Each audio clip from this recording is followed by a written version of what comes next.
Hello, everybody. Welcome to another Dhamma meeting where we will discuss the Buddhist practices of charity, morality, and meditation. Everyone who is interested is welcome to join. We shall start with our first participant, which is Felicia Chan from Malaysia. Reverend Ajahn, my meditation is good and peaceful. When I come out from meditation, every time I lost track of time. I have no question at the moment. Thank you, Ajahn. Okay. Go to Yek Yen So from Penang. Hi, Ajahn. Good evening. No questions today. I'm listening. Happy to meet Ajahn again. Okay. Next is Malika from Brisbane. Hi, Malika. Hi, Ajahn. Can you speak louder, please?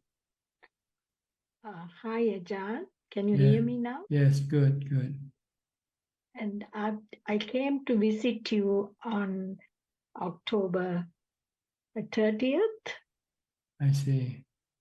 Yes, I came to visit you, and then just I was able to talk to you. I don't know whether you can.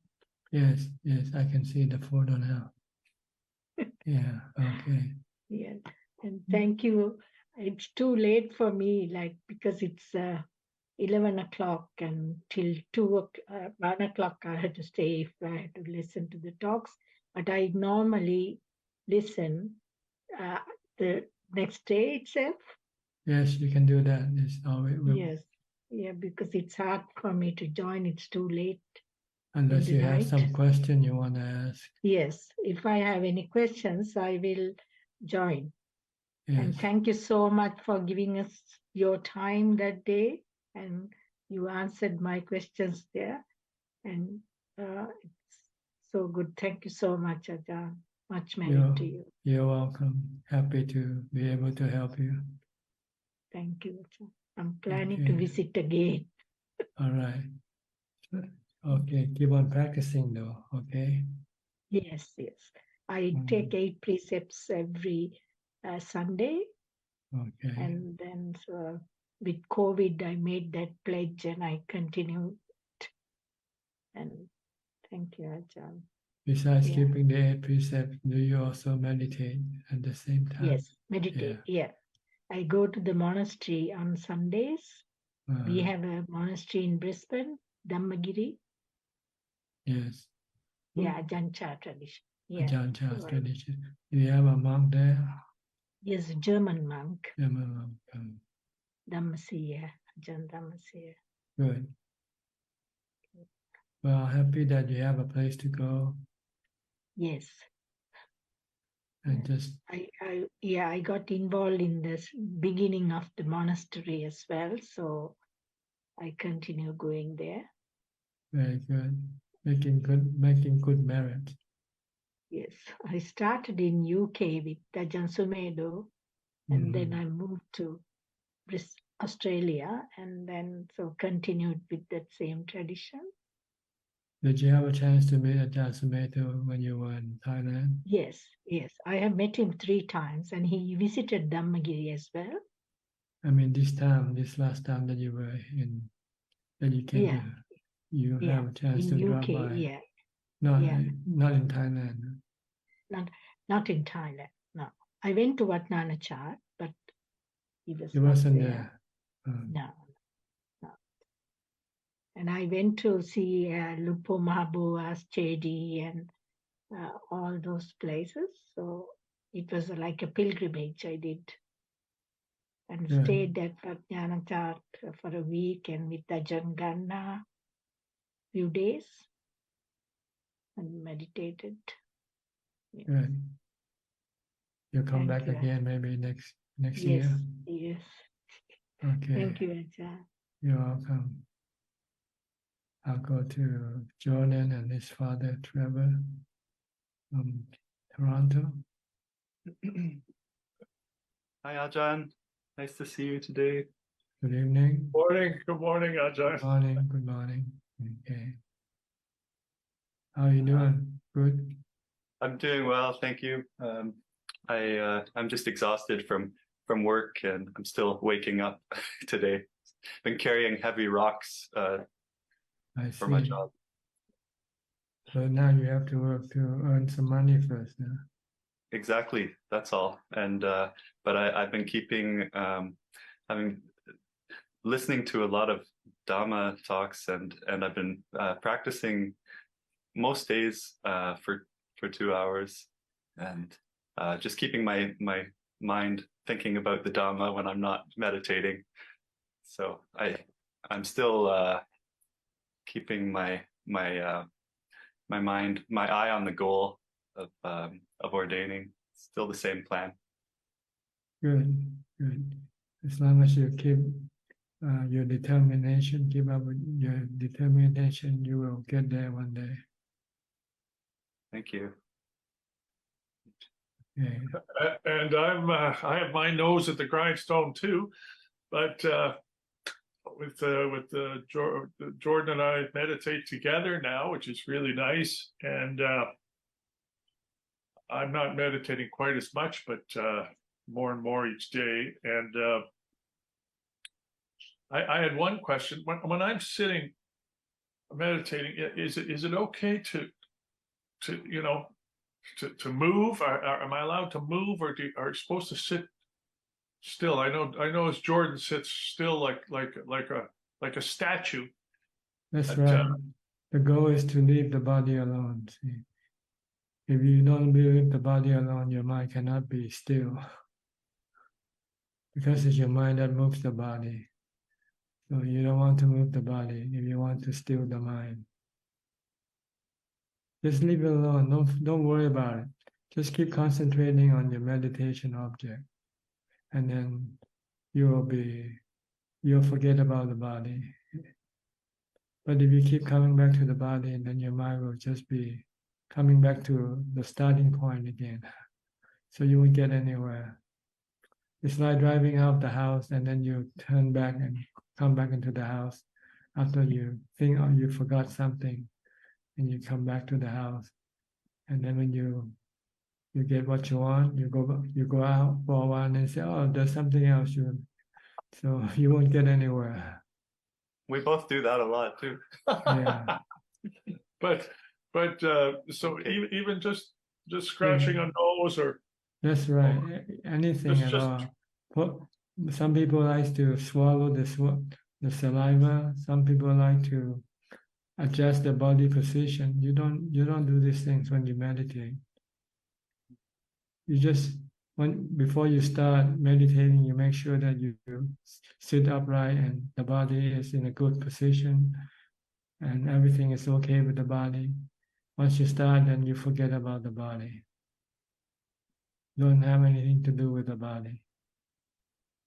Okay. If you want to advance in your practice, if you want to keep going forward. Every time you come back to scratch your body, you're returning back to a starting point again. Okay.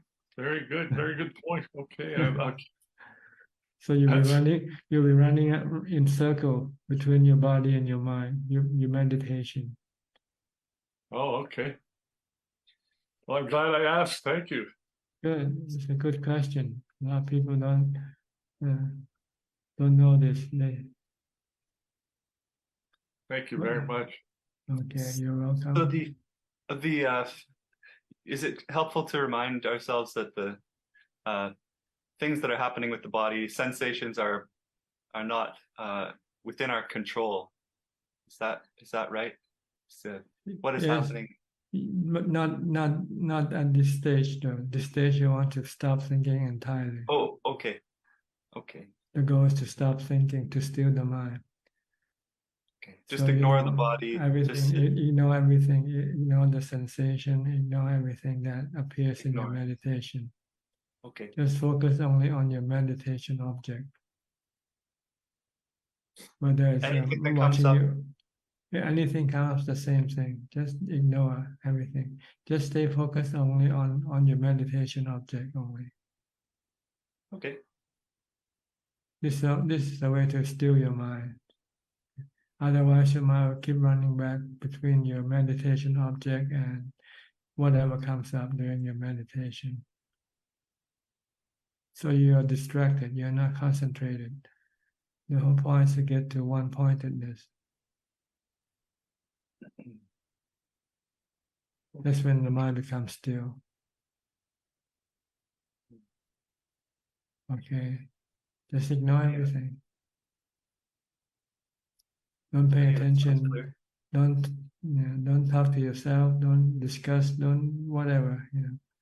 Just keep watching your breath. If you're using the breath as your meditation object, and your mind will become steadily quieter and less active, and eventually it'll stop completely, and you'll find peace and happiness at that stage. Okay. Okay. Thank you, Tanajan. Okay, you're welcome. Thank you. Okay, you're welcome. Kwan Liman from Malaysia. Ajahn, I managed to sell the property. I lower the price and finally sold off. I'm so glad that I'm finally free from the burden. Yeah. So it's all sold off. Yeah. Okay, good. Congratulations. Thank you, Ajahn. Ajahn, I have a question, please. At times I couldn't close my eyes to meditate, but I just sit there with my eyes open and I feel the same quietness and very silent and no thinking and minimal thoughts, and it's peaceful. Just that I just couldn't close my eyes.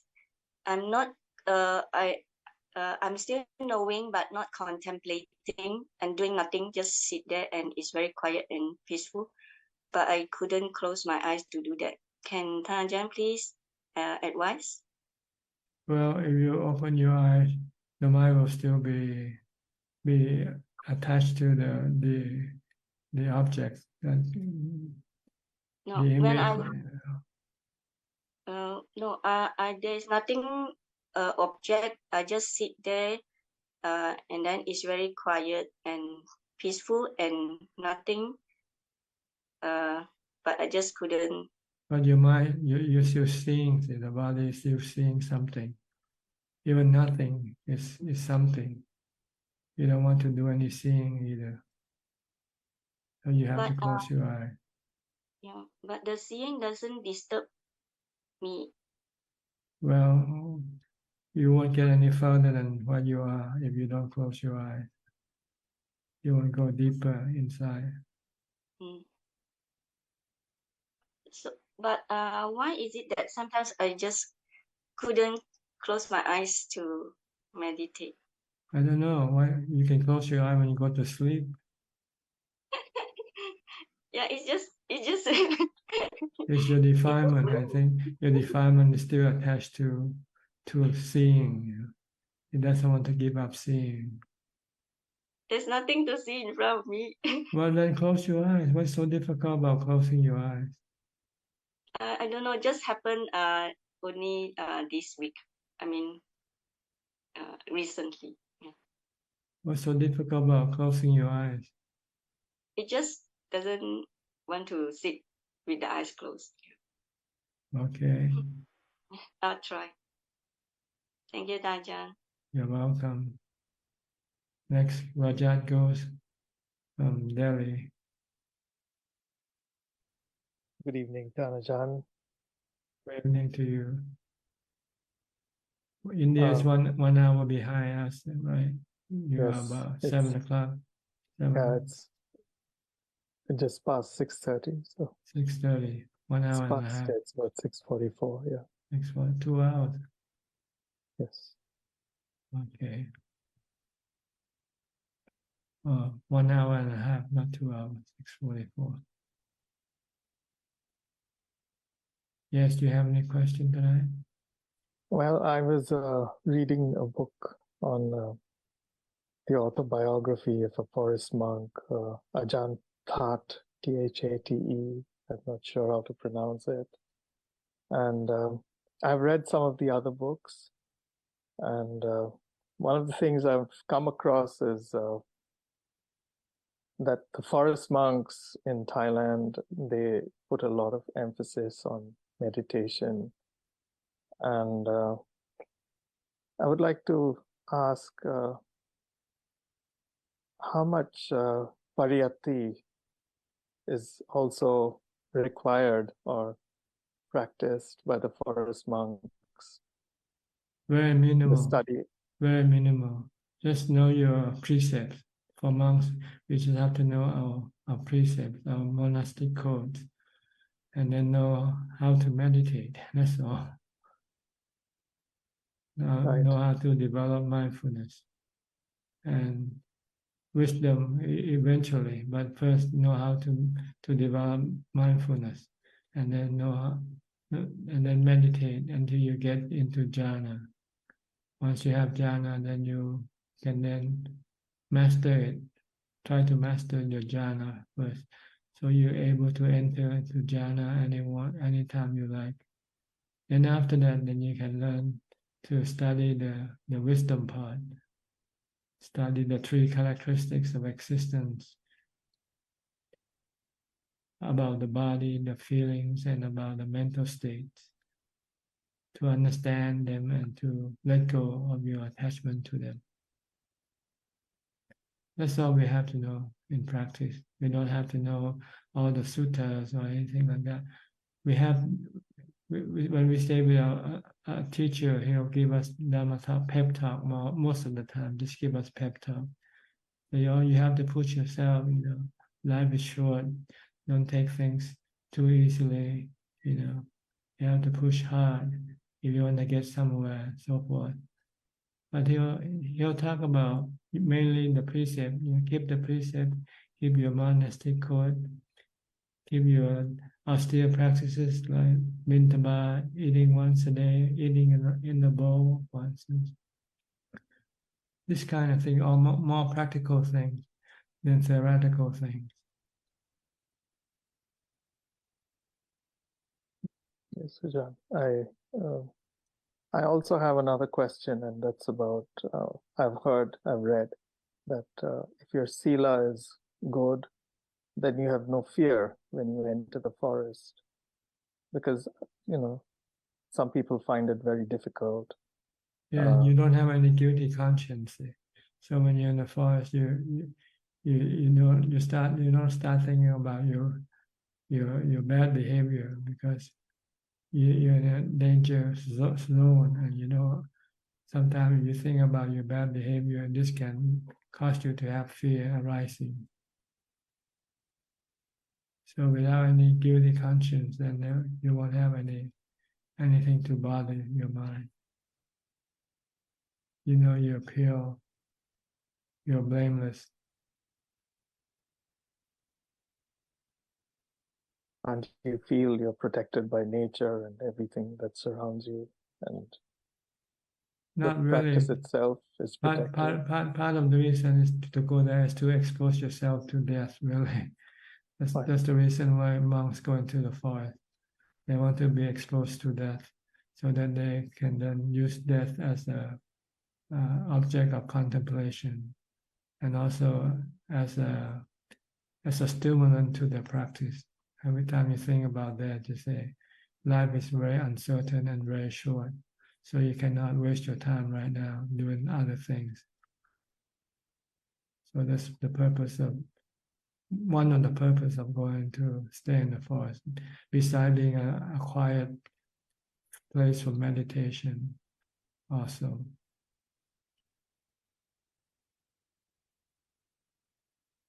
Yes, Ajahn. Okay. Thank you. Who's next now? Titima from Thailand. Okay. กราบนมัสการค่ะพระอาจารย์ She's our immigration officer. So you come to Thailand, you Yes. might run into her somewhere. She works in the airport. Don't You're move. Don't welcome. move. ดอนเมืองค่ะดอนเมือง Okay. Today I don't have any question ค่ะ but All right. I'll go to who Yeah. next? Nigel from Hong Kong. Yes, Ajahn, nice seeing you. I have a so I today I want to report my practice. I have counted the dates and I have been practicing diligently for 30 days, for a month already. And now my meditation object is radiating metta and with the mantra which may all beings be happy, may all beings be happy, something like that. So I keep on reciting this mantra and radiating loving kindness. But now I still cannot see a breakthrough. So I still cannot get into the jhana. So I am still practicing. You won't get into jhana with what you do. This is a starting point for your meditation to calm your mind down to a manageable level in which you can then use Bhutto or use the breath as your meditation object. Oh, so I cannot enter jhana by radiating No. loving. How about if I use the mantra, may all beings be happy, something like that. Yeah, this is still chanting. You're still reciting. Yes, And this will help calm your mind at the start, as a starting point. When your mind might be restless and agitated, you can use this to calm it down. But once it calms down, then when you can switch to Bhutto or switch to the watching your breath, and you'll get deeper into meditation that way. Oh, is it because Buddha is shorter, so we can enter in the jhana? Probably, yes, I think so. And or watching the breath when you don't have to think at all, just watch. But in some the path of in some Buddhist text, it say that by radiating loving kindness, we can enter into like fifth jhana, fourth jhana. Is that wrong? Well, you have to prove it for yourself. I cannot prove for you, but I don't use it. That's all. Oh, okay. So keep practicing this the way, right? Well, you have to prove it for yourself whether the method you're using will get you where you want to go or not.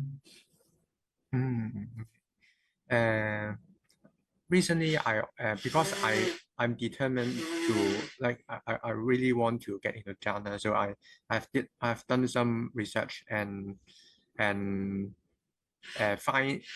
to find some example of success. Some people. The Buddha said using Anapanasati will get you into jhana. Why don't you believe him? Okay, because some people they sit very still and they do not move for like 8 to 9 hours, and it's very painful. But finally they surpass the dukkha and they enter in the jhana. How do you? That's also possible. You have to go through excruciating pain in order to get into jhana. Really, that's very difficult. I've tried for 2 to 3 hours and I'm really dead, nearly dead. I feel like. Yes, it's probably because your mindfulness is not strong enough yet. How can I face this pain while practicing? Sometimes my mind is like being dragged by this pain, and because by removing by changing the posture very easily can I remove the pain. So I always give up like after 1 to 2 hours, and I give up. So how to proceed? Use the mantra. Use the mantra Bhutto, Bhutto, Bhutto. And ignore the pain, right? Right. Just leave the pain alone and leave the body alone. Don't move the body either. That's difficult, but yeah, I heard someone who succeed in entering jhana by using this method. Mm. Okay. Okay, thank you. Next, Kokseng from Singapore. Good evening, Ajahn.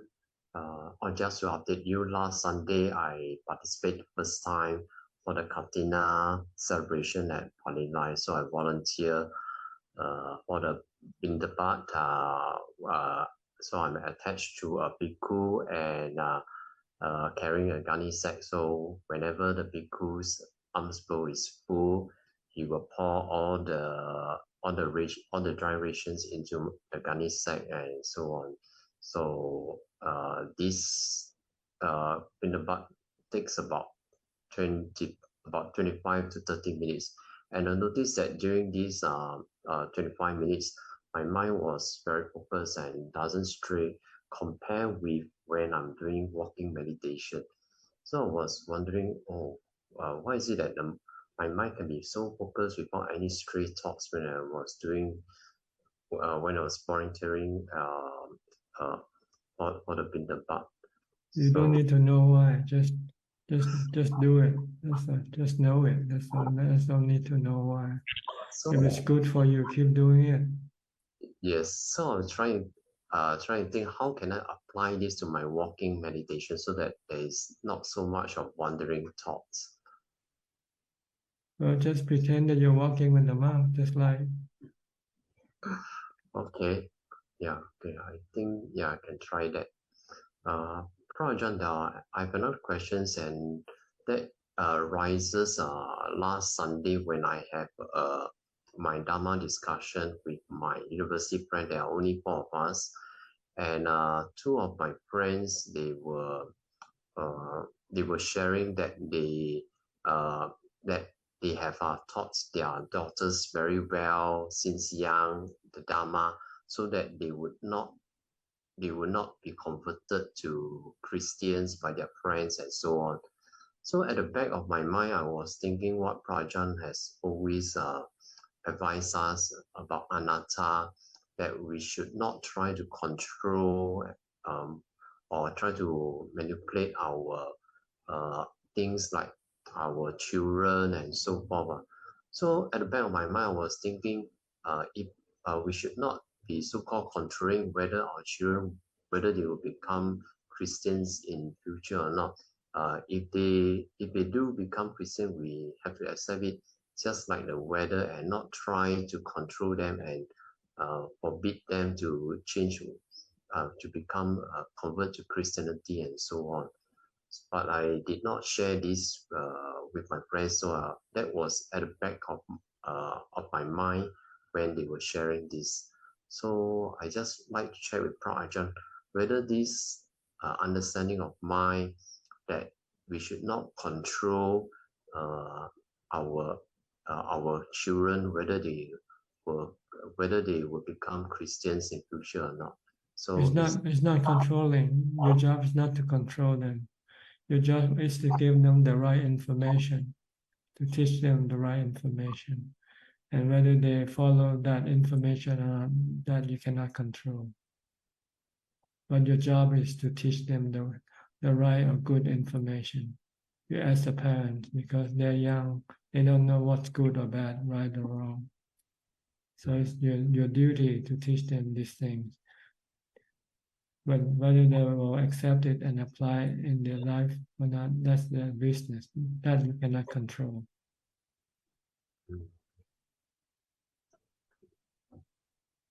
Okay. Okay. Yeah. Thank you, Ajahn. All right. Next, Willie from Indonesia. Good evening, Ajahn. Today I don't have any questions. Thank you, Ajahn. Okay. Gary from Singapore. Good evening, Ajahn. No questions from me. Just happy to be listening in. Okay. Celia from Peru. Hello, Ajahn. Hello. I continue practicing. I don't have any questions either today. Hope you be happy and well. How's your mindfulness? Okay, better? I really like to be practicing mindfulness, but it's a little bit challenging when there are lots of external things happening and I have to deal with them. And then it's a little bit very challenging, actually. But I Yeah. see a lot of value in it. I see a lot of value in trying to come all the time to the present moment, to use a mantra, to not let thoughts just propagate in my mind. And it's also very good for meditation because those times when I'm during the day, I'm able to come back and use my mantra and be calm and peaceful. Meditation is much easier. I just sit there and it's not perfect, but at least it's calmer. So yeah, I see a lot of, yeah. Try to provide yourself more time for seclusion. That's so important. It's really not so possible for me now, but hopefully soon, at least 1 day or 2 days or a retreat where I can meditate more. No, I see how important is that. Yes. The way to do it is to look at everything as not important really, because everything that we do on this earth is really not beneficial to the mind, like the practice of mindfulness and meditation. If we can see the value of meditation and see the not so value, not much value in other things that you do, then you might be able to reduce them down to the minimum, so that you can have more time to meditate and practice mindfulness. Yeah, but kilesas are very strong. As you said at the beginning of the session, it's like they tell you this is important and you should go there, and and you can't bring them back, but they strong. They pull you from far and no, come back. Yeah, it's a tug of war between the Dhamma and the defilement. Yes, I see it like that by now. You have to put in a lot of effort to resist your defilement. Okay. That's true, Ajahn. Many thanks for the guidance. Try to live simply. Try to have as little as possible. Then you will have more time to meditate. If you have more stuff, you have to look after them. You have to acquire them. Then you have to spend a lot of time for them. Yes, that's true. I'll keep that in mind. To the minimum. Reduce down to the 4 basic requisites of life. Have food to eat once or twice a day. That's enough. And have a few set of clothes to wear. And have a place to stay and medicine when you get sick. That's all you need. That's true, Ajahn. Like I don't have many. That's good. At least I don't have many things to take care, but taking care of my mother is a lot actually, and I can't do anything about it. Yes. Yeah, nothing you can do about that. Yes. Okay, try it anyway. Try to reduce the amount of work on other things and put more time for your meditation work. Yes. Many thanks, Ajahn. You're welcome. Next, Philip from Malaysia. Good evening, Ajahn. I don't have any questions today. Glad you're listening in. Okay. Go to Dubai, Apalachita. Good evening, Ajahn. Yes, I'm also listening. Just no questions. Okay. Come back to Alvin in Malaysia. Good evening, Ajahn. Ajahn, I've got a question. I know you mentioned before when we meditate, look at the one-pointedness of the breath and or chant Buddha. But recently I find that it's more effective for me to chant and look at the breath as well. So I can continue doing that, right, Ajahn? I guess so. Until you find that you cannot get into jhana, then you should just do one thing, either Buddha or do the breath. At the start, you might use both to calm your mind down. But once the mind becomes calmer, then see if you can just use one only. So for a start, just can use both, but then when it goes on, just let go one. Right, and use just one. And ideally use anapanasati. That's because the Buddha taught that method in the four foundation of mindfulness. Okay, Tanajan. Noted. Thanks. But you can use Putto alone if you like, so it depends on your preference. You can choose and try it out anyway, which one works for you. I think it's not the method, sometimes it's the persistence in your practice, which more important. You just have to keep doing it and be patient, Yes, defilements like what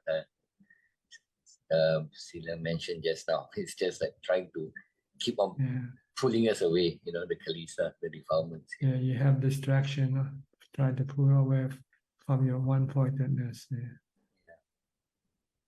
There's always a reason for the defilements to arise.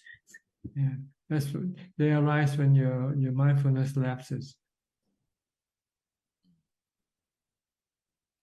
Or sometimes fear that arises as well. Yeah, if you're constantly mindful, then usually nothing can come in and disturb your concentration. But as soon as you lose your mindfulness, even for a few seconds, then your thought will start coming in, or other things will start coming in and disturb your concentration. I still remember once when I felt like I was falling down from a high place, falling down into darkness. My hand automatically reached out and hold on to something, and that was the end of my meditation. Mm-hmm. Yes. It's your natural reflex, I think. Yeah. Anyway, just keep on doing it, okay? Okay, thanks. Thanks, Tanajan. You're welcome. Next, Belinda from Singapore.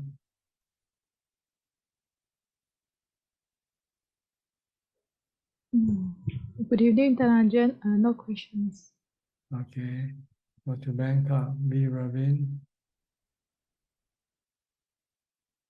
Hi, good evening, Prajan.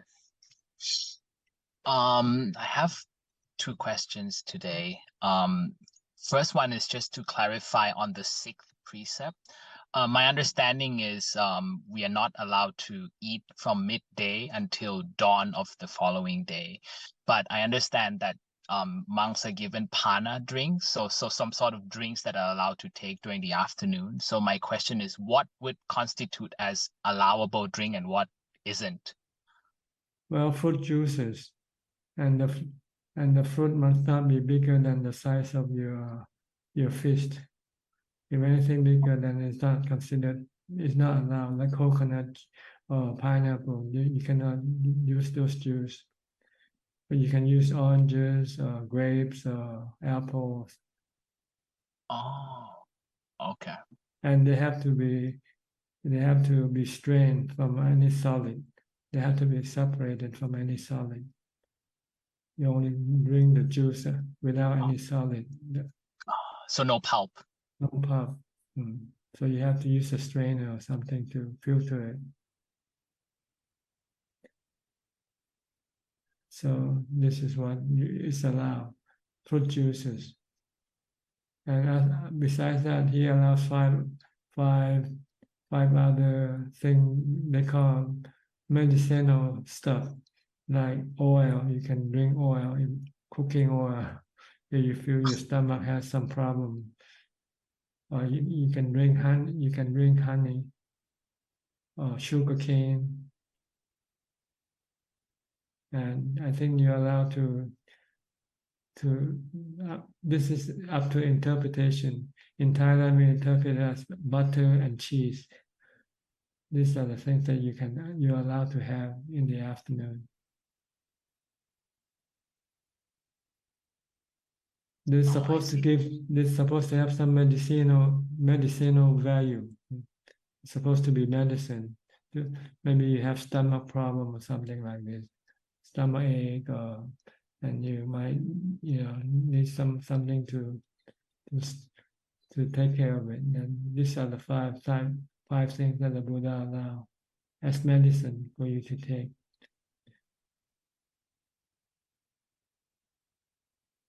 I see. Then there are other drinks that you can also drink if they're considered to be medicine, not food, like coffee, tea. These are allowable. So sugar, you can use sugar in your coffee or tea, but not milk, because milk is considered to be food. So anything considered to be food, then you cannot use it. You cannot drink it or eat it.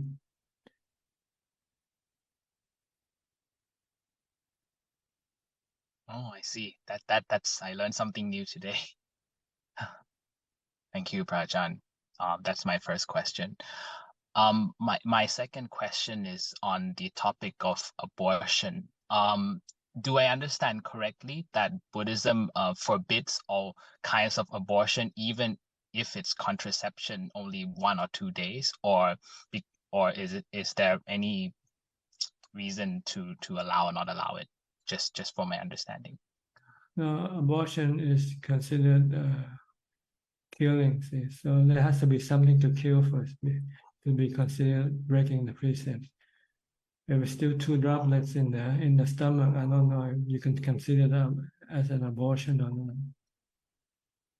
So it has to form a body inside, and you want to then kill that body, kill that baby, and it's considered abortion.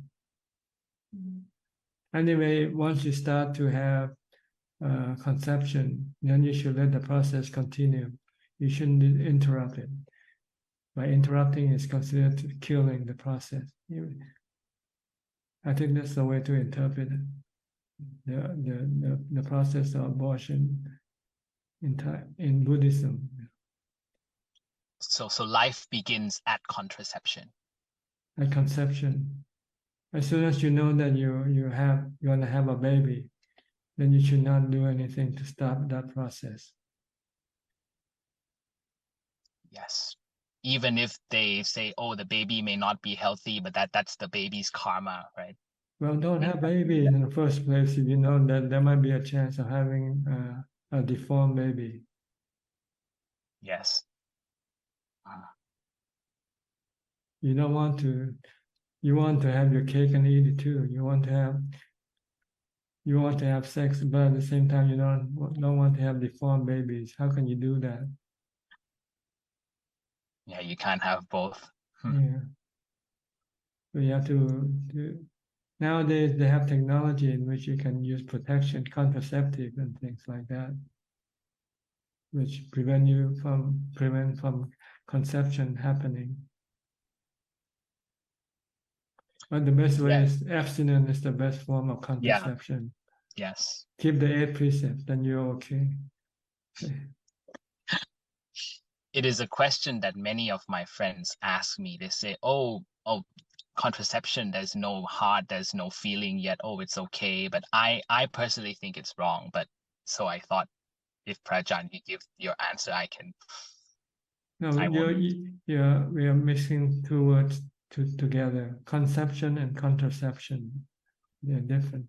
Conception is when the baby start to form. It's called conception. And contraception is the process of stopping. Oh, sorry. Yeah, conception. I meant conception. Okay. But you can use contraception.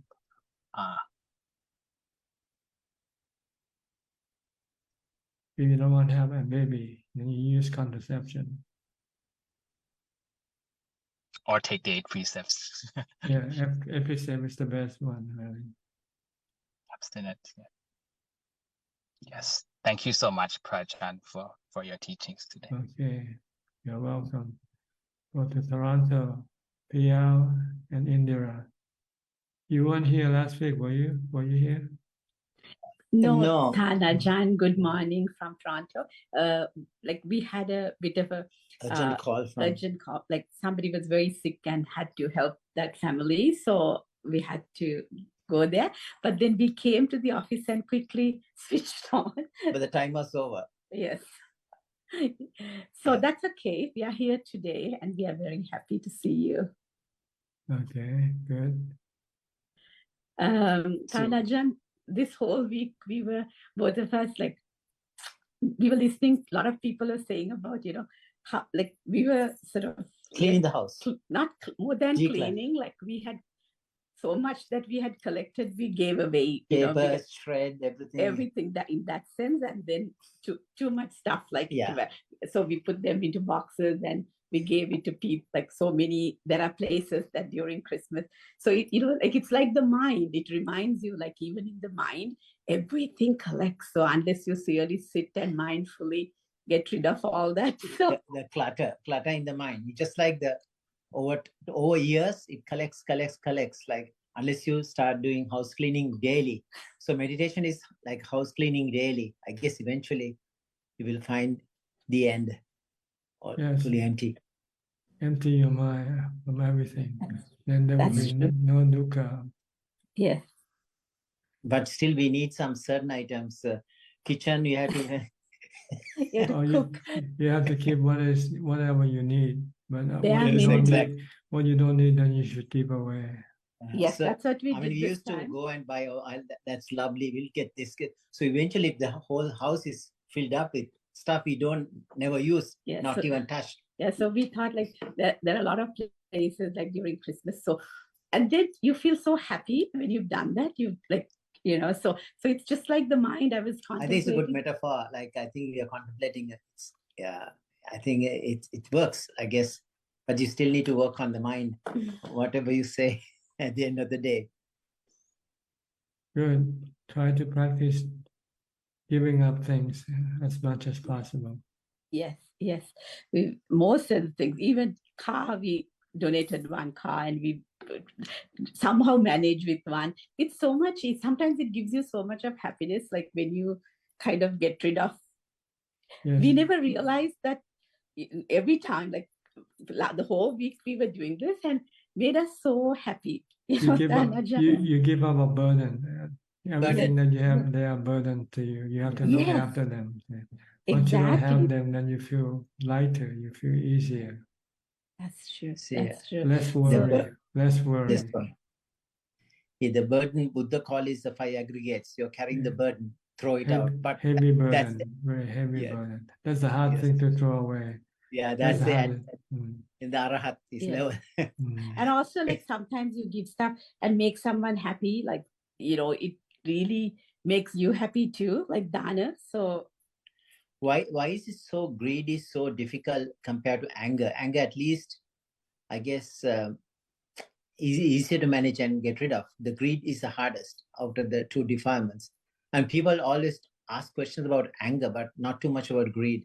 Or how do I get angry? How do I get rid of anger? But the greed is like the craving is the most difficult. I think second noble truth, right? I guess that is the end game. Well, I don't know. I think they're about the same, really, because they're both hard to get rid of, either greed or anger or delusion. They come in a team, really. They usually come together. Delusion is a team player. Delusion is the leader that causes you to have greed. The boss says. And when you cannot get what you want, then you get angry. So they come in a team, really. And you have to get rid of all of them. And the way to get rid is get rid of the delusion.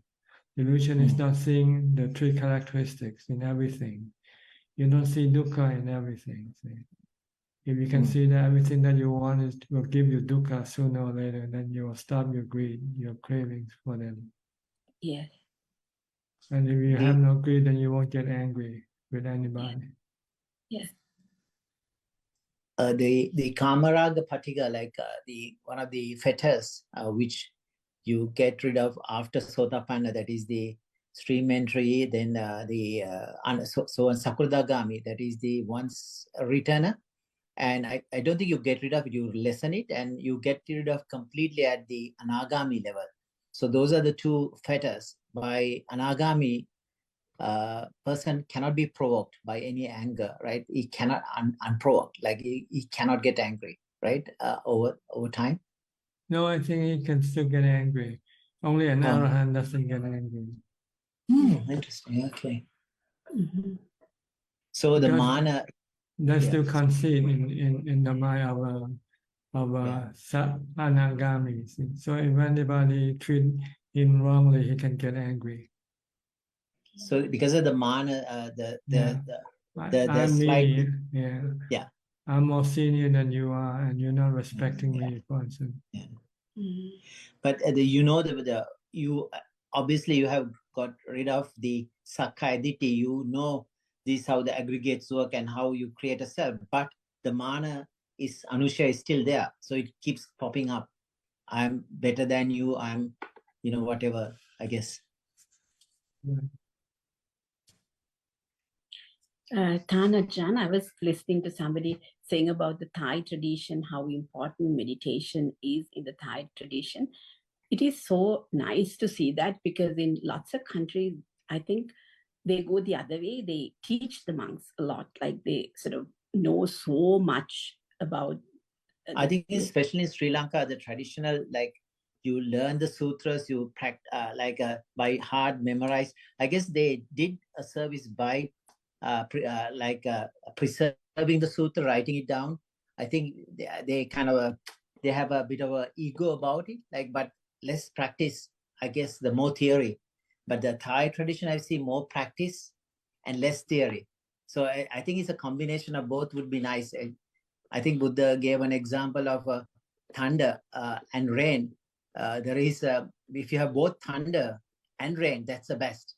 But some people have thunder but no rain. That means more rain but no thunder. That means a lot of theory but no practice. Some people have a lot of practice but no theory. So there's a kind of a metaphor Buddha gave. But I think it's more important to have mindfulness, because like if you meditate and you then it's easier for you to teach somebody too, if you have attained through meditation. Yes, of course. Right, John? How do you Well, study only what you need to know. That's true. That's true. You don't have to study the whole trip to Dhaka. Exactly. Just study precept, sila, dana, sila, mindfulness, samadhi, and wisdom. That's all you need to study. Nothing more. I remember you telling the Dhammachakra and the Sadra Satipatthana, those are good enough. If you study the first 2 or 3, the main sutras, The Mangala Sutta, Sutta, the 38 steps to Nibbana. Yeah, absolutely. That's why sometimes it becomes a hindrance when you go to all those things, and so much studying involved. I'm so glad that I kind of saw the Thai tradition, and I really like it, because they give a lot of emphasis to meditation, because at the end of the day, it's your own individual practice that gets you to where you want to be. I feel. I think, the Sri Lankan give a lot of emphasis on the theory, a lot of theory. But that's how we were brought up. So I think we have that background. Okay, I have to read this sutra, or that sutra says this. So kind of sometimes it's too much clutter in a way. It can take away from your practice, I guess, time. Actually, I think to PL, it meant so much meeting you and these meetings that he kind of realized the value of. I think he knows too much, no more than what he needs, and he doesn't have enough practice.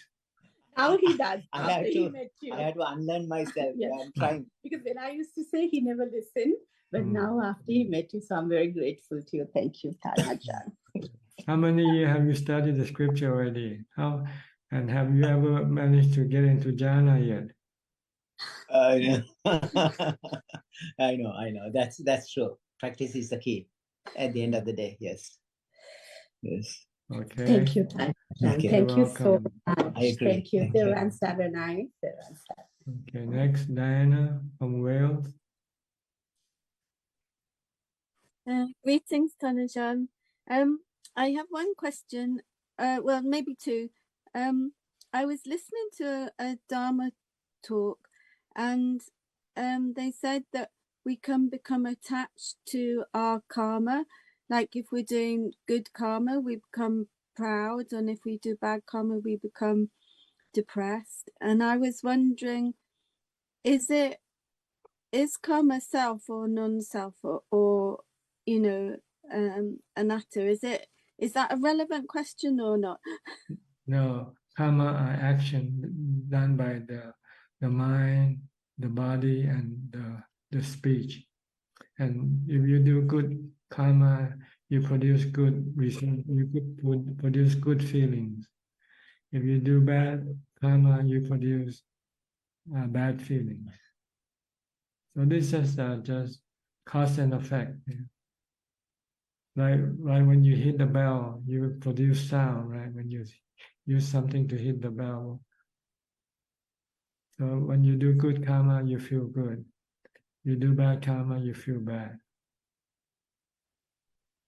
That's it. Just cause and effect. Action produce result. Your action produce result. You produce the feeling inside your mind. When you do charity, you feel good, right? When you steal somebody's money, you feel bad. Maybe not bad at first because you're happy that you got the money, but afterward, then you worry, right? Will I be caught or not? So forth. And you have bad feeling afterward. Is that bad feeling useful or not? No, we don't want to get rid of bad feelings. Bad feelings are dukkha, suffering, mental suffering. We don't want them. That's why the Buddha said, keep the precept, keep the 5 precepts. Because breaking the precept will cause you to feel bad, cause dukkha in your mind. When you kill somebody, you feel bad. When you steal somebody money, when you committed adultery, you feel bad. When you lie, you feel bad. So these are the things that you shouldn't do. You don't want to feel bad from this action. But karma is what we take with us when we die. The consequence of the karma that we perform, like the good feeling and the bad feeling, they are accumulated in the mind, see. And they will be the one that will direct the mind to either go to a heavenly realm or go into a hellish realm. Okay. Okay. All right. Another question, or is this already covered? No. I've been reading the Anapanasati Sutta, and it goes through like breathing in a long breath. Know that you're breathing in a long breath. Did you say that you have to do one step at a time, contemplate on one step at a time, or do you read the whole thing? Well, when you read, it's just a description of what will happen in your practice. But when you do, you don't worry about this description at all. You only worry about your concentration. You just keep focused on watching your breath. And then when you're starting, your breath might be short, but as your mind becomes calmer and your body becomes calmer, then the breath will start to begin to be longer, more subtle, more fine. So you just merely observe and know it. You don't have to do anything. The only thing you need to do is just focus on the breath at the tip of your nose. In and out, knowing that the breath comes in, knowing that it goes out. Knowing that it is long, or knowing it's short, or knowing it is so subtle that you cannot even feel it. Just know it. Just merely know. Just don't do any investigation. Don't do any analyzing or contemplation. You don't want to do anything. The goal is to watch in order to stop your mind from working, from thinking. So if we're reading the sutta before we meditate, you can read the whole thing. Yes, if you do that, it then it might mislead you to the way how you should be doing the meditation itself. You might start to think, is my breath short now or long now? You start to ask yourself these things. Then you're not stopping thinking. The whole purpose is to stop thinking. And understand. Thank you. Okay. But when we read, the Buddha explained the whole process from start to finish. This is what will happen when you meditate. But when you meditate, you don't worry about what happened. You just worry about your concentration. Okay? Thank you. Very simple, but sometimes we make it so difficult, make it so hard. It's like life. Okay, next, Claudia. Saw your photos. Good afternoon from Switzerland, Tana-chan. And the Katina. Yeah. Yes, it was a joy to be with my husband and Kenneth at the Dhammapala monastery to celebrate Katina. And I'm looking forward to be one day at the Dhammapala monastery in December. Is this the one that Kenneth goes to practice? Excuse me, please? Is this the same monastery that Kenneth goes to practice meditation? Yes, exactly, yeah. Okay. It's a beautiful monastery, very quiet and very calm up in the mountains. And I'm looking so much forward to spend one day there. And I want to try to expand little by little. So I'm so blessed and I feel so grateful to be here. Good. You need to have some goal to shoot after, to go after. Yeah. Or else you won't move forward. You have to set up a goal and you go after that goal. Once you get to the first goal, then you establish the second goal, so forth. Keep on doing it. Exactly. So I'm the type of person that needs to go little by little.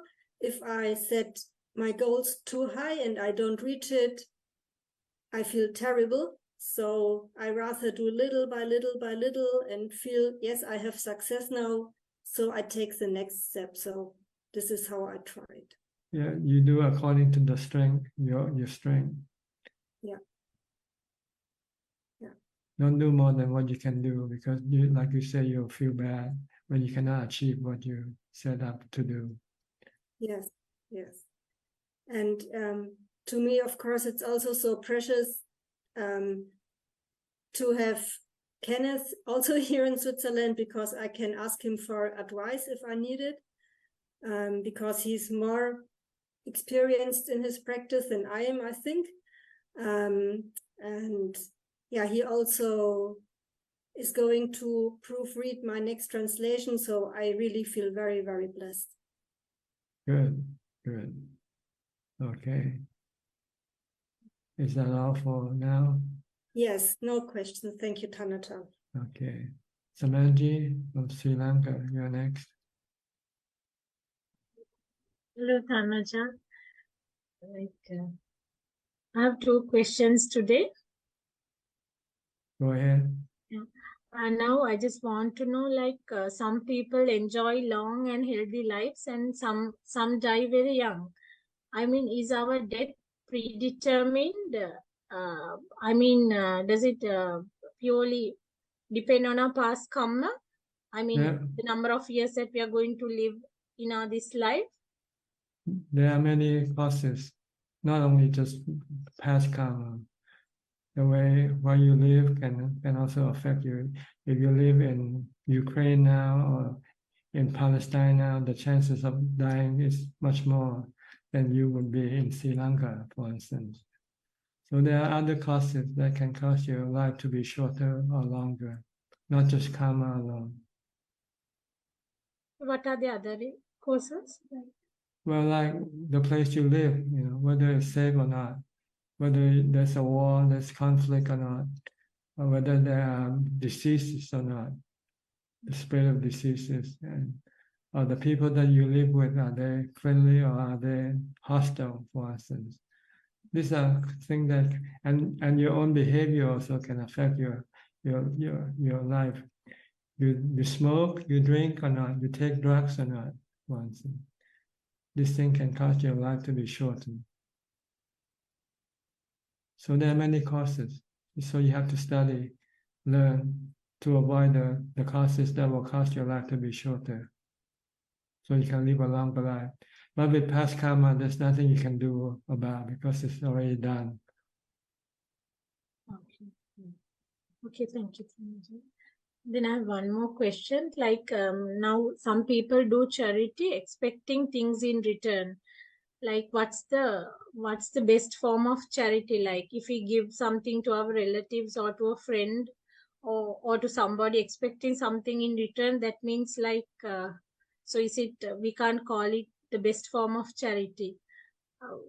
The best form of charity is to be a Santa Claus, you know. You know Santa Claus? Yeah. Okay, Santa Claus doesn't expect anything back, right? He gives things away, and as he see the receiver become happy, he's happy. That's all he wants. He wants to feel happy. That's the purpose of giving to charity. Okay, thank you. Yeah, thank you. Okay. Is that all? Yeah, that's all for today, Ajahn. Are you writing just one column on the Sunday column, or are you writing some other thing also? Okay. I shared it with your admin. Yes, I know, but I asked you, is this the only thing that you do just on religion, or do you write about some other thing as well? Yeah, I write on gender. Actually, I'm the features editor of the Sunday Observer, so I usually write on gender and on many other topics. But for Poya, I do this Poya interview. I see. Yeah. Okay. Good. Yeah, nice Do you talking. have any feedback from your readers? Yeah, actually. Are they happy, or Actually, they or respond. some of them might be angry, maybe. Sorry? Maybe some of them might be angry after reading what I said. No, I don't think so. Okay. Because Yes, sometimes it conflicts with their views and they can get angry. They do. Okay, nice to see you. Just if you have any more questions, don't hesitate. Just come in. Maybe anytime. I'll join next week. Today I'm down with the flu, Ajahn. Okay. Next Tuesday Hope you I'll get well join. soon. Hope you get well soon then. Much very Okay. Bye-bye. Bye. Okay, let me see who's next now. That's about it. So let's go to Facebook now for more questions. Juke. Namaskaran. We have 3 questions this evening. The first question is from the assistant Gmail, and it's from Leonard from Singapore. The question is, where does Theravada think of the arrival of the next Buddha, Maitreya? I think Theravada think more about the present Buddha, his Dhamma teaching, and his noble disciples, because they are the ones that we can learn and benefit from them. But as far as the future Buddha is concerned, it's very uncertain whether we will meet the Buddha, the future Buddha, or his Dhamma teaching, or his noble disciples or not, because it's so far away in the future, and the possibility that we might be born at the same time might not be there. So we don't worry about it so much. We just learn it. Just learn that there will be a future Buddha, but we should concentrate more on the Buddha, on the present Buddha. If his teaching is still around, and if there are still his noble disciple around, we should focus on them more than the future Buddha. The next question is from Meta Vandana from Facebook. Ajahn, you just said that life starts to form during conception and we shouldn't interfere with the process. Does this rule also applies to eating eggs also? Is this kind of the same thing? Please comment. I understand that there are 2 types of eggs that doesn't have any conception, and there are eggs that have conception. I think the eggs that they sell in the market has no conception, no body forming. And the last question is from Kevin Sim. Whenever attending funeral of my relatives, my body would like to shake, vibrate quite strongly. What Parita chanting should I chant to prevent it? would like to seek Thanajan's advice. Thank you. I think the easiest one is to recite Bhutto, Bhutto. Just keep reciting Bhutto, Bhutto. That is all, Ka. But you have to recite until your mind stop, that your body stops shaking. Just keep doing it. Don't stop until you accomplish your goal. Okay, we have Jordan raising his hand. One more question. Hi again, Thanajan. I had a question after you talked with me and my dad. I was wondering, so the idea of sitting with a lot of pain for a long time can be sort of disheartening for myself and for other people. I've noticed, and I just I wanted to ask you. It's when you're really staying with your meditation object, the bodily pain isn't really such an issue. Is that correct? When your mindfulness is very good? Well, see, you have to understand that some of the things that you hear is more for more advanced meditator. For starting meditator, you don't have to worry about sitting and going through the pain. But as you advance, and if you want to go sit longer, and eventually you're gonna come across the pain. But at the beginning, you probably won't have that much enthusiasm or energy to sit that long. But as you progress and you find that sitting longer keeps your mind calmer, then you might want to push your practice harder. Then you're gonna come across the pain sooner or later. And you have to use mindfulness or wisdom for you to be able to go over the pain. But this is the later stage of practice. So don't worry about it. If you're not ready yet, don't worry about it. Okay, thank you. I find that if I do try to sit with the pain that comes up, I do have a lot of pain, and sometimes it gets very difficult towards the end of maybe an hour, and I try to just bring my mind back to the breath, and sometimes that is makes it so the pain isn't so unbearable. Yes, you need to be more mindful with your meditation object, either the mantra or the breath, whichever one works for you. For me, I use mantra. It works for me better because I just keep reciting the mantra, and then the mind will forget about the pain. Oh, okay. That sounds similar with the breath then. Yeah. Okay. But you have to keep persisting on your focus, especially when you're in that situation. You cannot take things easy. You have to be real serious with your mindfulness. Okay, and as our mindfulness gets better over time, then when we don't have to worry about the future, but our practice will develop, and in the future we'll be able to sit with more difficult experiences. Is that right? Eventually, you want to use wisdom as a next level of dealing with your painful feelings. Okay. So it's not. Is it necessary? Is it possible that we can start experiencing these jhana? These jhana. Can we start experiencing the jhana levels of samadhi without sitting for such long hours at a time? It depends on your mindfulness. Some people have strong mindfulness that can do it in 5 minutes. I see. And they can enter into jhana in 5 minutes.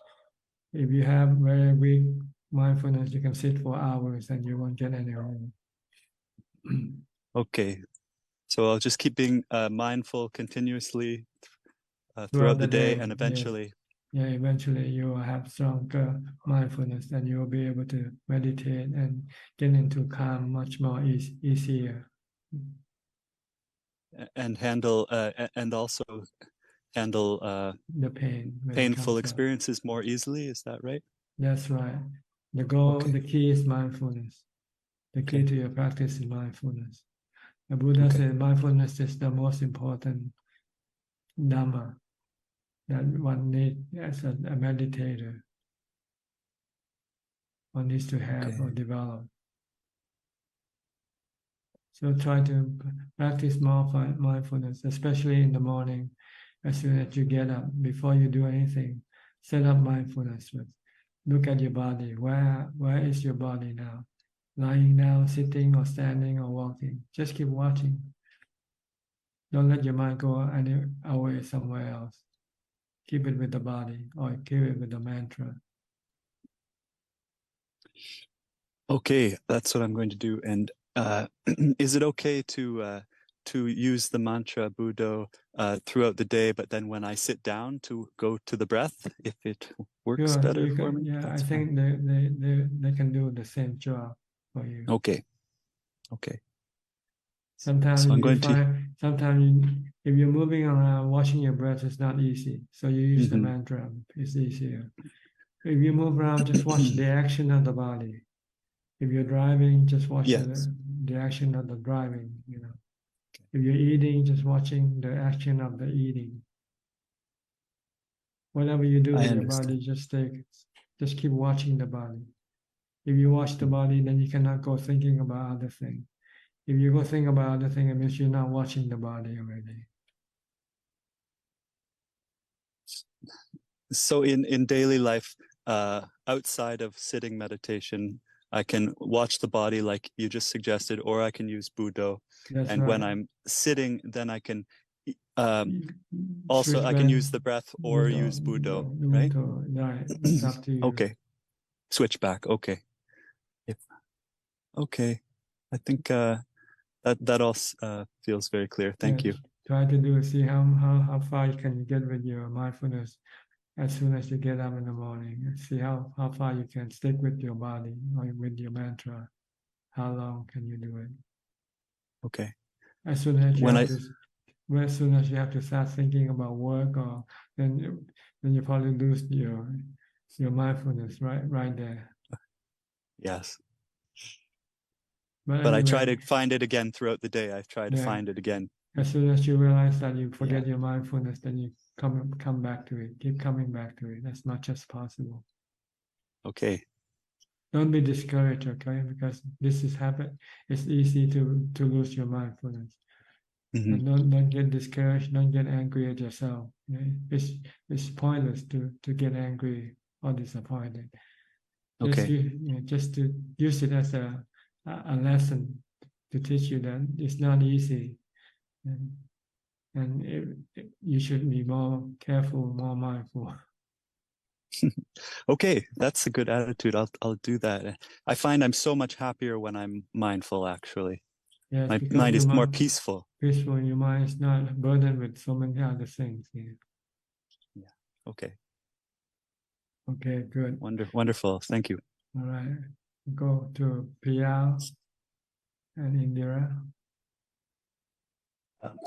When you said mindfulness is not easy, just a metaphor came to my mind actually about from the sutra. Buddha said it's something like somebody's carrying a hot bowl of oil on his head. You may have heard this. And then there's a person who is with a sword coming behind you. And even if you drop one drop of oil, you can chop off his neck. And also it's not, it ends there, but also there are people like shouting, there's a beauty queen.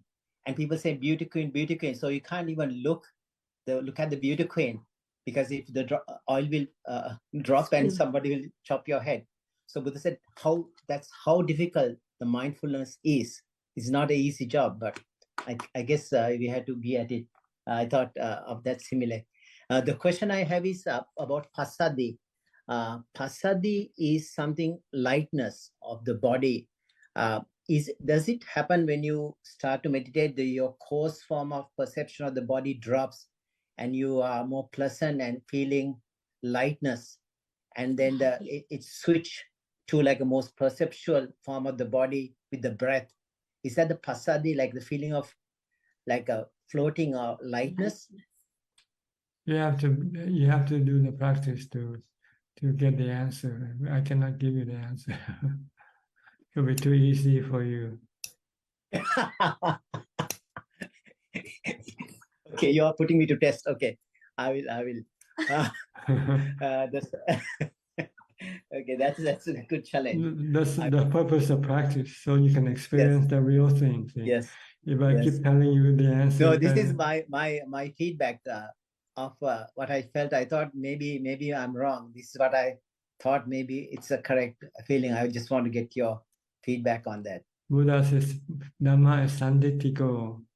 It has to be experienced by the practitioner himself. Then you know. Yeah, then you know it's for right. Sure. Then you don't have a question anymore. That's right. If I give you the answer, you'll probably forget, or you think of some other question to ask again. The other question about the pain. Somebody just asked. I think for me at the beginning was so much painful, like knees and how to correct the posture. But after a while, you forget about that because you are more mindful of the breath, and you feel pleasant over time. But now the problem, the pain comes after I dread to get up, like after, because of my age. I think my knees are hurting. But coming out of meditation is more difficult. And of course, it goes away. When you get up, I have to kind of crawl and get up. Takes a little time. It's like driving. When you start driving, you have to move slowly first before you can. Yeah, getting up is really difficult after coming out. I guess the knees, everything, like you feel like the pain so much, the body, that wasn't there before. I guess the age, I think that's the age factor, the arthritis. That's anicca, dukkha, anatta right there for you to contemplate. Sorry. All right. Thank you, Thanajan. Okay. We'll go to Vancouver now. Sri and Chair. How are you? Thanks, Thanajan. Hello, Thanajan. Good. How are you? We are good. Thank you. How are you? Good. Anything? Yeah, Thanajan, like the feelings we have, the feelings in the mind or the feelings from the body that we will have to let go? Both. There are body feelings and mental feelings also. Body feelings like when you get sick or when you get hungry, you get painful feeling from the body. When you think about something bad, you get mental feeling. When you got bad feeling. When you start thinking about the war in Palestine, for instance, or the probability that one day somebody might set off the bomb, then you feel bad. These are mental. So you have both. Depends on which one. The goal is to treat them the same way. Is to if you can stop them, stop. If you cannot stop, then you have to accept it as part of the anicca, dukkha, anatta.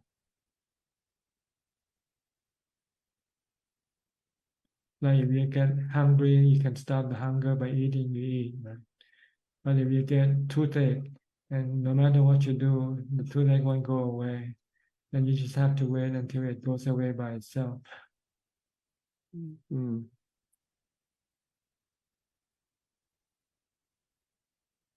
So, Thanajan, for a sotapan, like he has to let go of the body, then the feelings. Yes, the painful feeling of the body, but not the mental feeling. The mental feeling has to be let go by the Arahant.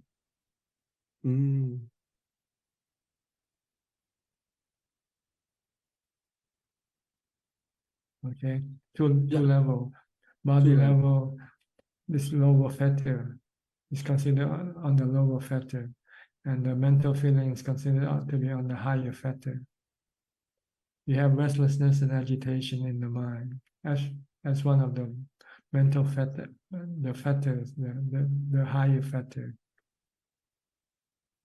Yes, okay. So, Tanajan, from the Satipatthana, that's why Buddha explained to us like first body, then the feelings, then the mind, then the mind. The mind and the mental states in the mind.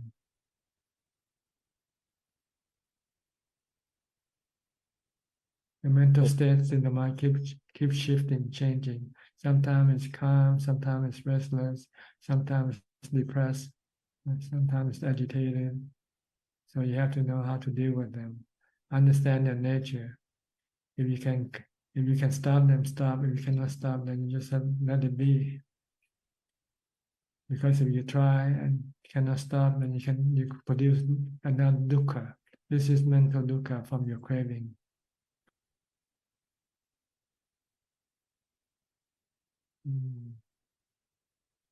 It's difficult for you to understand right now. So don't worry about the mental state yet. Worry about just the physical state. Right now you can see the body is quite obvious.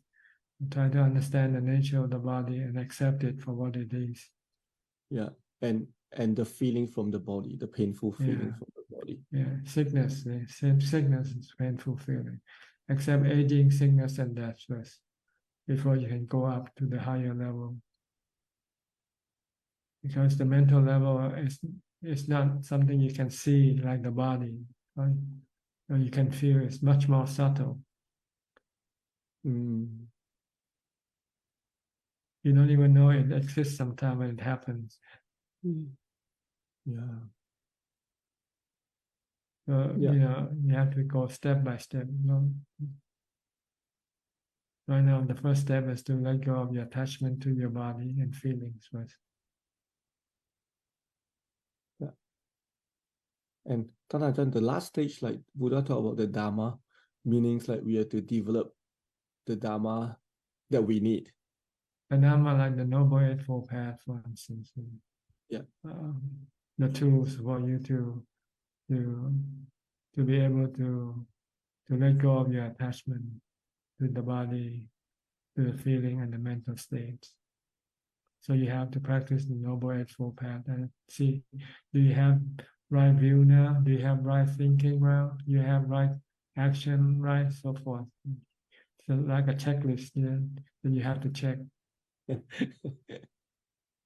Going back, Tanajan, right thinking, like, is that the thinking that renunciation or? I think of renunciation, thinking about stopping doing bad karma, thinking about stop all your cravings once, and this is the right thinking.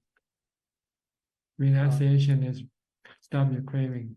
When you renunciate, you renunciate your cravings.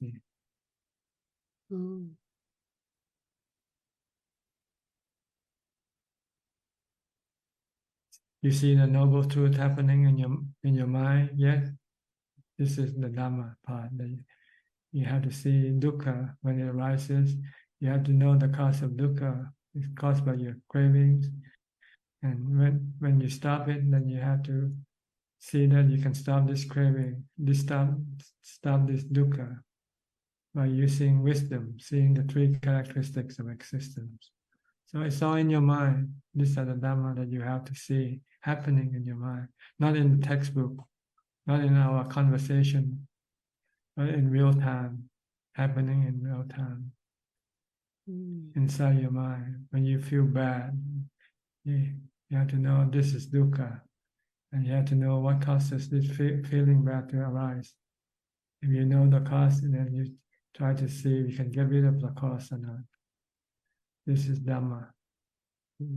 Mindfulness of Dhamma in your mind. Being aware of the Dhamma in your mind happening. Whether it's a dukkha or the cessation of dukkha. It's all happening in your mind. But if you haven't yet passed through the body and feeling, you won't be able to see this thing, which is much more subtle.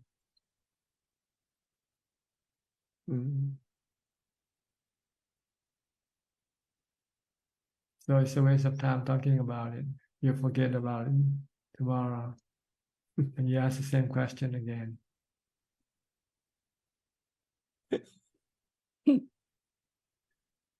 Just ask yourself, have I got rid of my attachment in my body yet? Better. Do a checklist,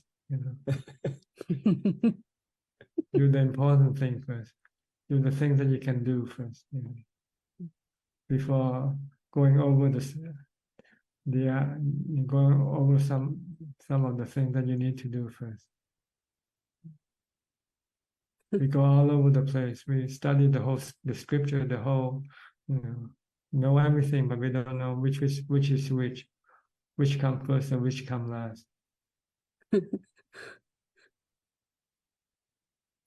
So that is when you say like get rid of like our body, or like you are including the feelings as well, right? The painful feelings from the body, like this is not the sickness.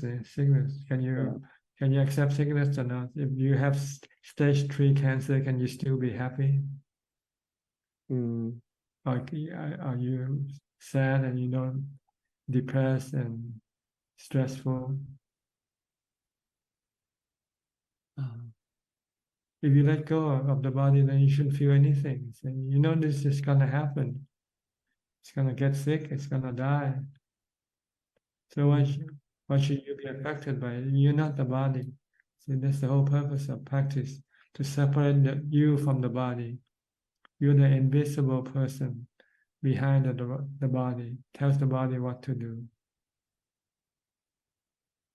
Tell the body what to say. The body is not saying by itself or doing things by itself. It's the mind that directs the body, tells the body what to do. It's you, the mind, sankhara, thinking. When you think, you like to ask a question. Say, this is sankhara doing the work. And then it tells the body to speak the questions.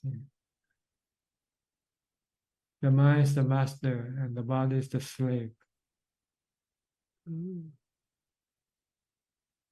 But the mind become deluded and thinking it is the body.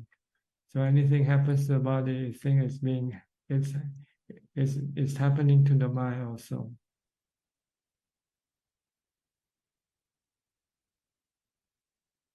So this is why you want to come and teach your mind to separate the body from yourself. You are not the body. You're the puppet master. The body is just a puppet. Puppeteer and the puppet. The mind is the puppeteer.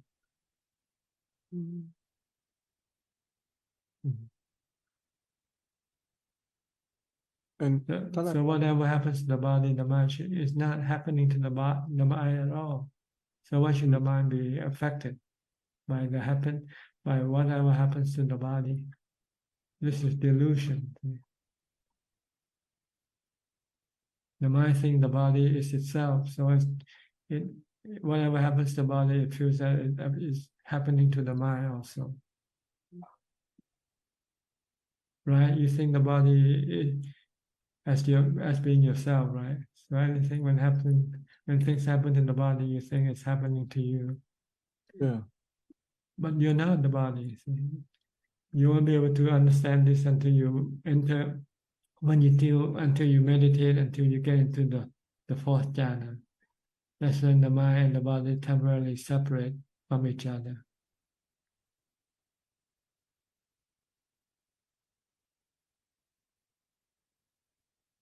And Ajahn, if we lost someone that we love, and we also feel painful, like what kind of painful feeling? That's dukkha. This is dukkha. This is the Four Noble Truths. From your attachment to that person's body, you don't want that body to depart yet. See? So when that body departs, you become sad. This is dukkha in the Four Noble Truths. Not the painful feeling of the body, and not the painful feeling of the mind either. Oh, Okay, but that is dukkha. Okay.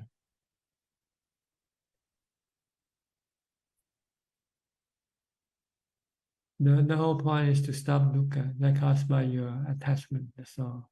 The other thing you cannot stop them. They are natural processes or phenomena. Oh. So Ajahn, as a Sotapan, he can let go of his body, but when he see the one that he loves, like he still have dukkha. No, he doesn't have any dukkha with anybody's body, but he still want to have sex with another body. It's a different thing. Wanting to have sex, but doesn't care if that person die. Oh.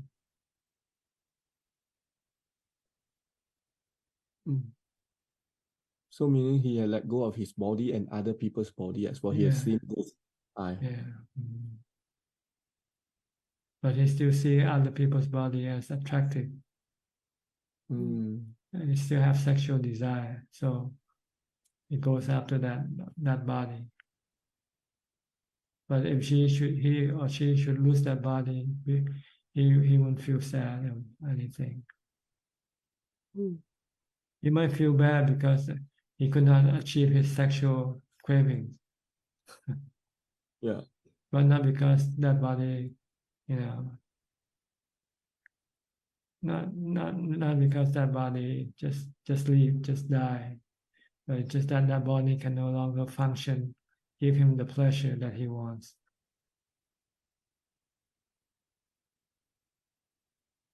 But he doesn't become sad because losing that body. He understands that you have to lose that body. And our body are subjected to aging, sickness, and death.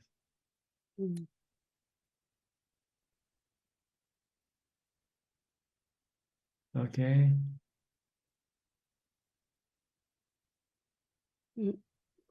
Thank you, Ajahn. Thank you, Ajahn. Next, Anura. Anura, are you still in China? Good evening, Ajahn. Now I came back to New Zealand early last week. It must be early for you now, 2 or 3 o'clock Yeah, in the morning. Yeah, 3:30. So I woke up late. So went to bed late as well. Yeah. So Ajahn, joining the discussion about the painful feeling. So whenever I get tummy ache or knee pain, so I try to think this is not me. It's the pain. Doesn't belong to me. And also I try to think what came before that feeling. Just try to understand the root. Is the right approach to managing? Yeah, it's partially right. You have to tell yourself this. But if you don't have jhana, you don't have equanimity, you cannot still be still and leave the body alone.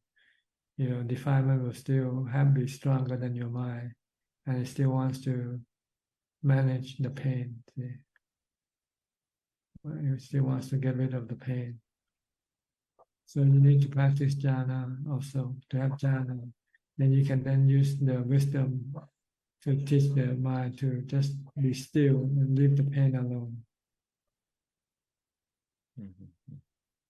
But without the jhana, the defilement won't leave the body alone, won't leave the pain alone. Even if you tell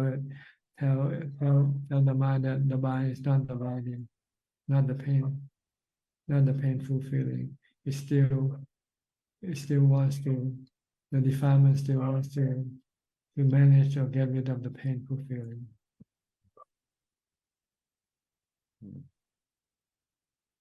So you need to practice samadhi.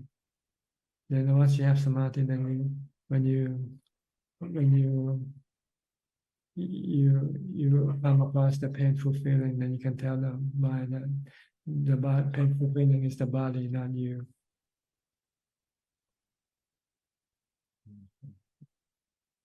It's more like all you need to do is to just merely know, accept it for what it is.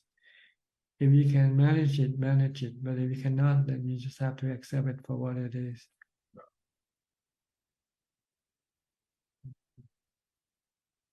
So But then, sorry. Yeah. But you won't be creating any dukkha in your mind, any suffering in your mind, any stress in your mind.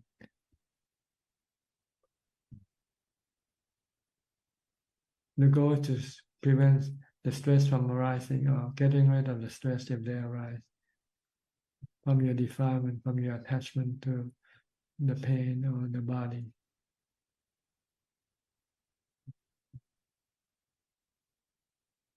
So if someone practices jhana, so that means once that person comes out of jhana, then he will behave the same way, or it's a regular jhana practice, right? His mind has the strength to resist the defilement, the cravings. Yeah. It's like a person who exercise, then he becomes stronger. Even after his exercise, he still have that strength. It's the same way when you go into meditation, you're building up strength for the mind. So when you come out, you still have that strength with you, even when you're not in jhana anymore. Yeah, that makes sense. So keep practicing mindfulness and meditation first. Then after that, when you're not in meditation, and you can keep telling yourself, the body is not you, the feeling is not you.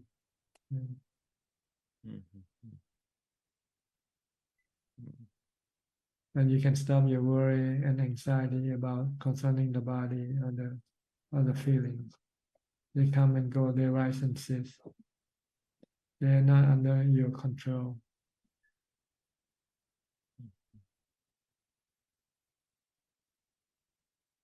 If you accept this or you see this, then you will have no dukkha in your mind, no stress in your mind. Okay. Okay, thank you, Thangajan. Thank you. We have another question from Kok Seng from Singapore. Yes, Ajahn, I hope you can clarify my doubts about the Sotapanna. Earlier you were mentioning that Sotapanna still have sexual desires, but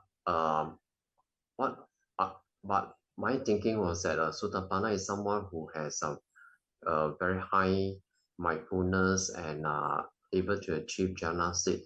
So if someone who is able to achieve jhana state, he will not be attracted easily by pretty girls, and he will be able to restrain his senses and so on. So I find it difficult to reconcile that. That how would someone who has achieved jhana state and achieved jhana state and high mindfulness be attracted by pretty girls anymore? Okay, do it first, then your question will be answered. Okay, because I feel that to have mindfulness, we have to restrain our senses. So even when there are pretty girls, we have to try to restrain and not have any eye contact at all, or not even to have a second look. And okay. Can you do that or not? I will always, whenever if I'm walking on the streets, and then when I see, oh, there's a pretty girl, then once I'm mindful, okay, then I tell myself, stay mindful, don't take a second look. So that's what I'm trying to do. Okay, good. Keep doing it. The goal is to stop your sexual desire. But Sotapanna, he has achieved jhana state, so Don't worry about the Sotapanna. Worry about yourself. Just worry about yourself. Become a Sotapanna first before you worry about the Sotapanna. Okay. Okay. So restraining of the senses, for example, in terms of sexual desires for looking at pretty girls, this would be a necessary training for someone who aspires to be a Sotapanna. Well, for first to come to jhana, you also have to restrain your senses. But jhana is only temporarily. When you come out of jhana, then your defilement can still be working. Your sexual desire can come up anytime, anywhere.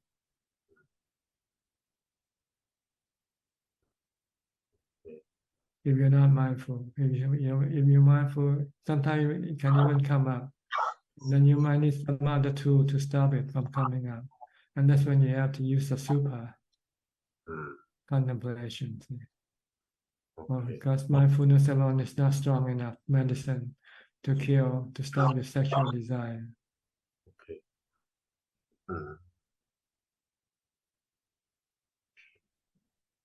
Okay, don't go too far ahead of yourself. Right. Just do what you have to do now first, and just go step by step. Sometimes our discussion gets carried away. We're up to the highest level and nibbana already, but we can still not keep the mindfulness for a few seconds. Yeah, that's why I find it difficult to rationalize. Sotapanna rightfully should not have any desire. Because your mind is still deluded, so you get confused by your own delusion. The only way to deal with this is to do the practice, to clarify, to clear up your delusion. Okay. Okay, thank you, Ajahn. Okay, Kunchu, you have some more questions? Yes, we have one more question that just came in from Facebook. The question is from Antonio Dutra. Tanajan, after meditation, how and when do we develop the 7 factors of enlightenment? Is it a natural process? Do we decide to practice every aspect? Well, you go step by step. The first is mindfulness. I think mindfulness is one of the factors. And then after that, you get jhana, which is the second factor. I think that's ubeka. So it goes by step, like we've been discussing here. First, do the mindfulness to get to jhana. Once you get into jhana, then you can then contemplate or investigate the nature of the body, the mind, the feelings, for instance.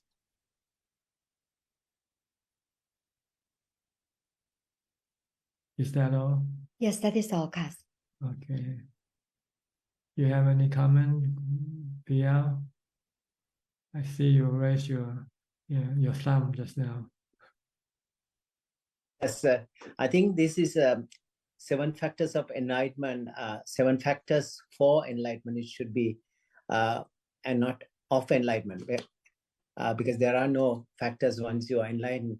But it's pretty much it's a condensation of Samma Sati and Samma Samadhi, because the first 3 factors are Samma Sati, Atapi Sampajano Satima. That is the mindfulness, the 3 factors, first 3. And the last 4 factors are jhanas. So pretty much the Buddha is trying to give another way. Samma Sati, Samma Samadhi. This is the highest adhicitta. Is 7 factors of enlightenment. So some people get confused. I have to practice 7 factors of enlightenment. No, for Eightfold Path is the path you have to follow. These are just the expansion, different ways of explaining the path. Yeah. By not mentioning the sila part. Yes, right action. that's right. Yeah, this is like the people sila already 6 factors are already done. The Eightfold Path. So you're primed your mind, because these are prerequisites. Once you prime your mind, you get to the adhicittas, Sati, Samma Sati, Samma Samadhi, and eventually Samma Jnana, Samma Vimukti. Those are the fruits of the path. It also depends who the Buddha was talking to, right? He was talking to somebody who had sila already, so he didn't bother to mention sila anymore. Exactly. That's true. Like it's a waste. He never mentioned about dana when he talks to monks, because monks already have given up their possession already, so they have nothing to give anymore. That's true. Ajahn, I think this is a very lofty question, but I'm going to ask you anyway. You were listening to her. No, yeah.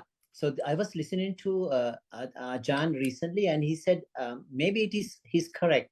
Sotapanna may or may not have jhana, but he said Sakudagami most likely have jhana. Anagami definitely has jhana, because then he has the fetter, two fetters for you have to break. That is Rupa jhana, Arupa jhana, Rupa raga, Arupa raga. Those are jhana cravings. So that signifies they have already attained, and they have attachment to those. And Arahat obviously has to practice jhana. So Sotapanna may or may not have jhana. Do you agree on that?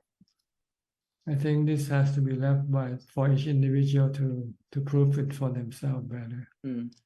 Because I don't want to engage comment into something that. Sure, I understand. No conflict. I understand. We also, like, when we listened to that talk for the first time, we heard, so we were wondering, so. Is it possible to see through Sakkaya Ditthi without jhanas? That's my question. There might be some exception to the rules, The rule is basically you have to have samadhi first before you can have the ability to let go of your fetters. Without ubeka, you cannot let go of your, Yes. all the fetters needs to have ubeka as part of the tool to be able to let go of the fetters. Yes. But for somebody who might have already ubeka, then he might not need to go into jhana anymore. That's maybe past birth, maybe past birth. He already established. He already had jhana before in his path. So when the Buddha said, "Let go of your body and feeling," he could do it right away. Right away, yeah. Without, like the one person who asked the Buddha when he got on his arms round, will the Buddha give him the teaching? The Buddha said, "This is no time to give you Dhamma talk," but he said, just please give me a brief summary of your teaching. That's enough for me, yeah. Yeah, the Buddha said, just merely know what you see, just merely see what you hear, just merely see. And he already became an arahant from there. Yeah. So, that's the Bahya Daruchira.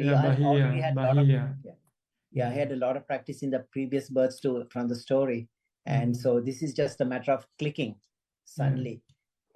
And when you see, you only see, is it similar to, there is a thing called Animitta Samadhi, like not attending to any themes of your perception, like Animitta, like you are not attracting or letting go of all the themes. So it is similar to when you see, you only see, is the same idea? Like, well, this is the question you have to answer if you want to become an arahant.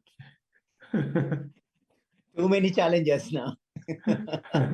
Can you just look at your wife and just really see her and have no comment, no preconception, no preconceived notion of who she is or what she is. You just see her, an image. Yeah. Yes. But you see her seeing her for the first time. Yeah. That's merely seeing. See.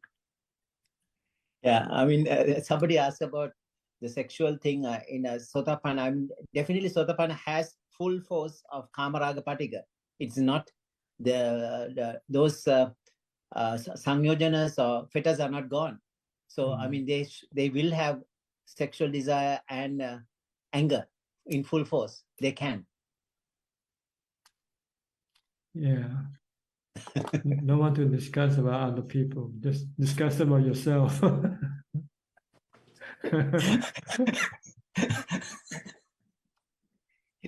Do you still have anger or not? Do you still have sexual desire or not? It's too public to discuss. Yeah. So many people are listening, and recorded too. So I will keep my mouth shut. Yeah. Thank you, Ajahn. You're welcome. let's talk more about what we have to do better. Okay. Yes. Mindfulness, meditation, Yes. contemplation on the three characteristics of existence. This is something we can do and we can agree upon. Your body and mind, you can do it. Yeah. Well, as soon as you go to the okay, we have more questions from Kunju. Okay. Yes, we have one question that just came in from Samanji. I have often heard monks saying the following during Dhamma talks, quoting the Buddha. And the quote is, disciples, attending to the sick is as meritorious as attending to the Buddha. Has the Buddha ever said so? Oh, yes, there was a story, I think. There was a monk who got real sick, but he might not be friendly to other monks, so no monks treat them or look after him. See? So when the Buddha came by and saw the sick monk and nobody attend the sick monk, so he told Ananda to go get some hot water and to get some towel and get some medicine. So the Buddha was actually cleaning the wounds for the sick monk. After he finished, he told the other monks that if you want to look after me, you should look after your own king, the other monks. So this is what he said. Right, Pia? Did you hear this story?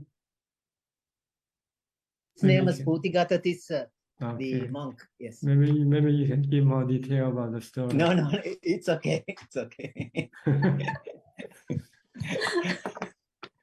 So that's where the word comes now. If you want to treat the Buddha, treat the sick monk instead. Yeah, that's what he said. So mam pasati, or some kind of Pali term he used, and because this monk has a lot of blisters and wound and oozing, Smelly. and smelly. People, other monks kind of Avoided him. ignored him, Yeah. and Buddha said, Ananda, let's clean him up. Let's do this, And in the future, if you want everyone think about, it's like treating me. If you treat a sick person, it's like treating me. Because the Buddha considered every monk to be his son or his children. So when they treat his son or his children, then they're treating him also. Yes. Yeah, because the monk's name was Tissa, but then later, because of his wounds and it was oozing and the smell, they made the name called Putigata Tissa. Putigata, the wounds in the body. Okay, I think we have good conversation tonight, and we're almost out of time. So I think I should call this meeting to an end for now. And I hope that this meeting can help you to understand the teaching better and practice better. In the meantime, please stay safe, stay mindful, and keep on practicing. If all goes well, I'll see you all at the same time next week. Thank you and goodbye. Sadhu, sadhu, Thank you, sadhu, Thank you, Thanks, Admin. Thank you, Admin. Thank you, Tanaja. Thank you, Admin. Thank you, Tanaja. Thank you. Thank you. Bye-bye, all. Bye-bye, everyone. Bye. Thank you, admin. Bye. Thank you. Bye-bye.